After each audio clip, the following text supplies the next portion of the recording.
જેસલ જાડેજો જ્યાં સુધી પાપી હતો, ખરાબી હતો, ન કરવાના ધંધા કરતો ત્યારે એને બારવટીયો કહેતા. પણ જેથી એને જ્ઞાન ગંગામાં ડૂબકી મારી, મારા બાપલા એને હરદુઆ ન જવું પડ્યું.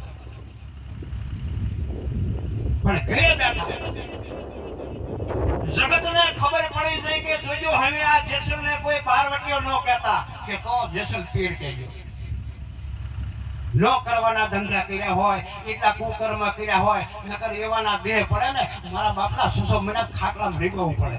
પણ ના, એવા સિદ્ધ બની ગયા. આ સિદ્ધ બન્યાના દાખલા છે કે મોલુ વાઘરીનો ઇતિહાસ જોઈ લો, અજામીર ભીલનો જોઈ લો, કુંદન સુવાળિયાનો જોઈ લો, વાલિયા લોટારાનો જોઈ લો, જેસલ જાડેજાનો જોઈ લો. મેં અને તેને એવા કર્મ તો નથી કર્યા.